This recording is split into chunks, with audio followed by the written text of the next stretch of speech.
ऐसा सर कुछ नहीं है, और अगर चलो है भी तो सर प्रॉब्लम वाली बात थोड़ी है। You would be literally looking more Fuller, आप और फुलर दिखोगे। तो सर ये तो एक क्रिएटिन का साइड इफेक्ट नहीं है, this is like a freaking benefit.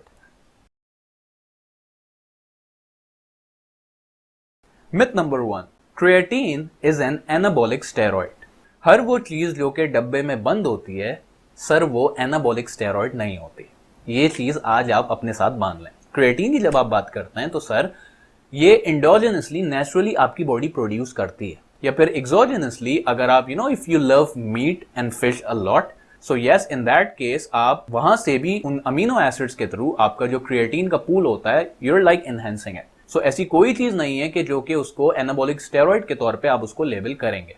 अब मसला सर ये है कि क्योंकि हमें इनफैक्ट लगता है कि क्रिएटिन का जो ताल्लुक होता है that is only for exercising performance या फिर परफॉर्मेंस एनहेंसमेंट में उसका बेनिफिट होता है। अगर आप एक्चुअल में डाटा देखें और लिटरेचर देखें तो सर सबसे बड़ा बेनिफिट आपको मिलता है उसमें in terms of cognitive ability, recovery, anti ageing के लिए इट्स लाइक इसकी बहुत ही जबरदस्त और बहुत ही बड़ी फंक्शनैलिटी है जिसपे इनफैक्ट बहुत ज्यादा डाटा आना शुरू हो गया है। सो अगर आपको ये लगता है कि क्रिएटिन सिर्फ वो बंदा लेगा जो कि जिम जाएगा, तो सर ऐसा बिल्कुल नहीं है। Apart from sports performance creatine का बेनिफिट एक नॉर्मल जिम गोअर भी उठा सकता है, ओल्डर पीपल जो कि उम्र रसीदा लोग हैं वो भी उठा सकते हैं, और नॉर्मल पीपल जिनका फिटनेस से या फिर बॉडी बिल्डिंग से कोई दूर दूर तक ताल्लुक नहीं है, नॉर्मल ब्रिस्क वॉकिंग या फिर किसी भी किस्म की फिजिकल एक्टिविटी में अगर आप इन्वॉल्व हो, so you can in fact reap the benefits of creatine.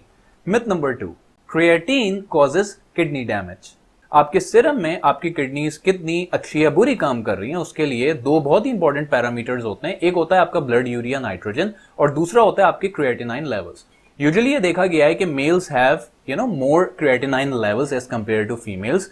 उसकी वजह because they possess more muscle mass as compared to females. So अगर आपकी बॉडी में if you have more muscle mass, male females के अलावा अगर दो इंडिविजुअल्स हैं, एक बंदे का मसल मास दूसरे के मुकाबले कंपैरेटिवली ज्यादा है, सो ऑफ कोर्स उसके सिरम में क्रिएटिनाइन लेवल्स एलिवेटेड आएंगे। दूसरी चीज होती है आपकी डाइट। अगर आपकी डाइट में if you are a big meat lover, if you are big eater of meat, so of course in that case ऐसा नहीं है कि आपके creatinine levels through the roof चले आएंगे, लेकिन कंपैरेटिवली वो थोड़े से एलिवेटेड आएंगे। सो ऐसे में अगर आपने क्रिएटिन सप्लीमेंट का सहारा लेना शुरू कर दिया, सो ऑफ कोर्स क्रिएटिनाइन लेवल आपके एलिवेटेड तो आएंगे। So unless you have a big kidney disorder या फिर you have a nephrotic syndrome, आपने क्रिएटिन को लेके in terms of your renal function tension लेने की जरूरत नहीं है। इनफैक्ट आपने घबराना नहीं है। Myth number 3, 3 to 5 grams of creatine is a standard dosing।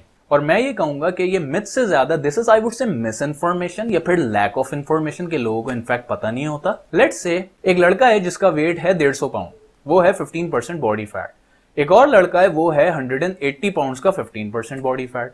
तो क्या दोनों की क्रिएटिन रिक्वायरमेंट सेम हो सकती है? चलें एक और आपको मिसाल देता हूं। दो लड़के हैं, दोनों हैं 150 पाउंड्स के एट 10% बॉडी फैट, लेकिन उनमें से जो एक लड़का है वो फिजिकली वो मोर एक्टिव है, उसकी फील्ड जॉब है, वो 3 से 4 दिन न सिर्फ बॉडी बिल्डिंग करता है बल्कि 3 से 4 दिन उसकी एंड्योरेंस एक्टिविटी भी होती है, वो मुख्तलिफ तरह के कार्डियो करता है वगैरह वगैरह। अब आप इस बंदे को रेकमेंड कर रहे हैं 5 ग्राम्स ऑफ या फिर 3 to 5 grams of creatine, versus जो दूसरा लड़का है 150 पाउंड्स का, अगेन 10% बॉडी फैट, वो इतना फिजिकली एक्टिव नहीं है, ही इज लेस एक्टिव। उस बंदे की फील्ड मार्केटिंग की जॉब थी, इसकी डेस्क जॉब है, सारा दिन वो लिटरली बैठा रहता है, वो एंड्योरेंस नहीं करता, कार्डियो नहीं करता, सिर्फ 3 to 4 डेज का वो वर्कआउट करता है। अब आप इसको भी उठा के जी 3 to 5 ग्राम्स ऑफ क्रिएटिन की डोजिंग दे रहे हो, तो क्या इन दोनों के केस में डोजिंग सेम हो सकती है? एक का activity level is like through the roof और दूसरा इज लाइक प्रीटी नॉर्मल, या जिसको आप सेडेंटरी कह सकते हो। तो सर इन दैट केस आप दोनों की डोजिंग कैसे सिमिलर या फिर सेम रेकमेंड कर सकते हो? एक और आपको मिसाल देता हूं। एक रिस्पॉन्डर है, एक नॉन रिस्पॉन्डर है। उस केस में 3 to 5 ग्राम्स के दोनों के केस में सेम रेकमेंड की जा सकती है? नहीं। हो सकता है एक बंदा 5 ग्राम्स क्रिएटिन पे जो कि रिस्पॉन्डर है उस पर काम कर जाए, जो नॉन रिस्पॉन्डर है उसको हो सकता है अप टू 10 ग्राम्स तक लेनी पड़ जाए in order to reap the benefits out of it. तो जब आप क्रिएटिन की बात करते हैं, सो ये जो 3 to 5 ग्राम जो कि हमने स्टैंडर्ड बना दिया कि भाई चिपका दो सारी दुनिया पे, ऐसा नहीं होता सर। वो आपकी एक्टिविटी लेवल्स पे डिपेंड करता है, वो डिपेंड करता है आप how big you are. what is your own individual capacity in order to reap the benefits of creatine. So at the end of the day, 3 to 5 grams of creatine supplementation for people of all ages is not a good standard dosing. Myth number 4, creatine supplementation leads to water retention, यानी creatine के इस्तेमाल से आपकी body water hold करती है। इसमें देखें जो शुरू का लिटरेचर आया था, बिल्कुल अर्ली लिटरेचर, उसमें कॉन्सेप्ट होता था लोडिंग फेज। लोडिंग फेज में 20 से 25 ग्राम और even up to 30 grams of creatine शुरू के 7 दिनों में दिया जाता था। तो सर उसी वक्त ये देखा गया, जैसे एक रिसर्च में, एक डेटाबेस में ये देखा गया कि एक लड़के का एक हफ्ते में जब वो लोडिंग फेज पे था तो 4.8 किलोग्राम उसने मसल मास या फिर बॉडी वेट उसका शिफ्ट हो गया।